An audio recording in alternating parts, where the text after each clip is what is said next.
The pair pulled into Ann Arbor early Saturday morning. Marino checked his GPS for the location of Skyline High School and pointed his old truck in the right direction. Ozzie stuck his head out the window, snapping at the cold wind and smelling a hint of rain in the air. They pulled into the parking lot, and Ozzie could see that it was already busy with vendors bringing in their wares and dancers in bright, colorful regalia. He barked happily. He knew they were there to try to earn money, but the powwow looked like so much fun. Marino parked the truck, and a look of concentration on his face. Ely said she'd meet me in the parking lot, but I don't see her anywhere. I'm going to have to go in and find her, he told Ozzie. Do you want to come? What a ridiculous question. Of course Ozzie wanted to come. Before Marino could ask again, Ozzie wiggled out of the open window and leapt to the ground. Marino climbed out of the driver's seat, stretched and yawned, and then headed for the gym. Ozzie on his heels and ready for adventure.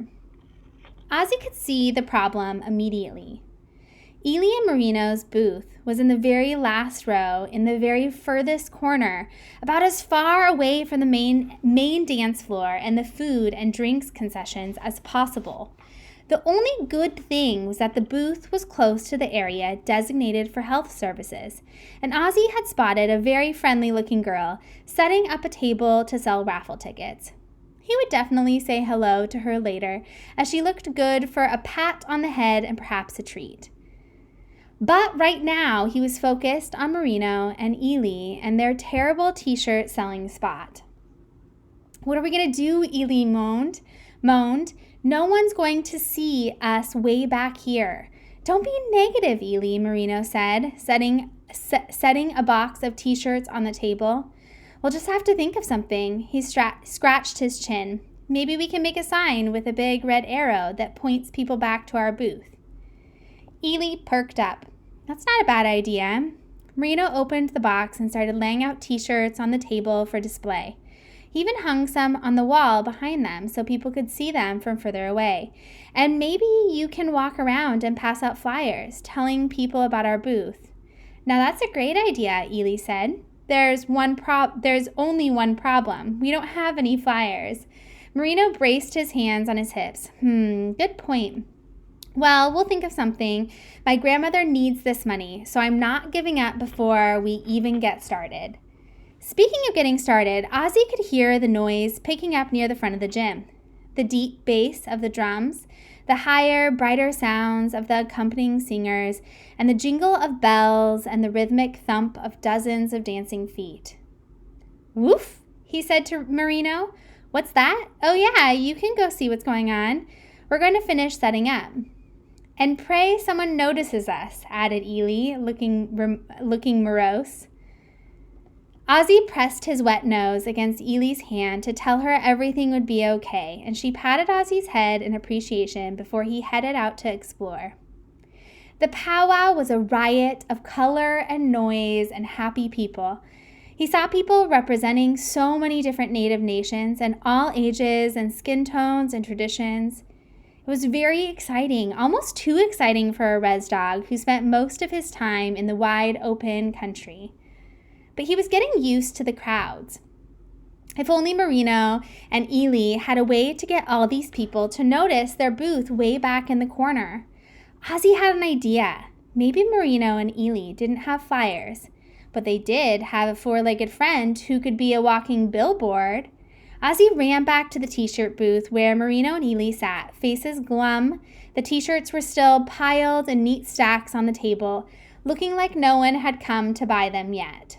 Still no customers, Marino said, but I'm sure someone will come soon. A lot of someones would come if Ozzie had anything to say about it. He perused the t-shirts, looking for just the right one, finally settling on a black shirt with white lettering that said, Ancestor Approved. He casually pulled it down from the table while the two friends weren't looking. Using his front paws and teeth, he wiggled his head into the t-shirt. His body followed. His front legs came out the armholes. Voila! Ozzie was wearing a t-shirt. Now he had work to do. He started at the admission gate. There were people still milling about, waiting for friends and holding blankets. they would lay down later to save their seats. He wound his way through the crowd, making sure they could all see his t-shirt. Finally, a young girl wearing a bright purple leggings and an oversized pink hoodie noticed him. "Hey, check out that dog in that cool shirt," she said to the two friends who were standing next to her. "I wonder where he got that." Ozzy paused long enough for the girl's friends to admire his shirt before he woofed, "Follow me." "I think he wants us to follow him," the girl's friend in the black baseball cap said. "I think you're right," said the pink hoodie girl. "Y'all want to go see where this dog got his shirt?" "Sure," said the boy in the cap. "Why not?" The other friend, a girl wearing red sneakers. And Ozzy had his first potential customers. Next, he trotted through the gym over to where the dancers who had just finished dancing were lounging on the bleachers, the girl in the pink hoodie and her friends trailing him. He walked back and forth in front of the jingling dress dancers, who were laughing and leaning in very close to a boy in beautiful green and white fancy dance regalia. They didn't notice him. He would have to think of something else to get their attention. Just then a drum started up, playing a northern-style powwow song. Ozzy recognized the style from the songs Marino had played on the drive to Ann Arbor. It made him want to dance, and he did a little high-stepping to the beat of the drum. "Whoa, is that dog dancing?" he heard a voice ask. It was the fancy dancer. "How cute," said the jingling dress girl. "Hey, that's a pretty great shirt, dancing dog. Where'd you get that?" "Woof," said Ozzy, and the two dancers exchanged a look. "Might as well," said the boy, and they both stood up to follow Ozzy. More customers. Ozzy pranced toward the concessions.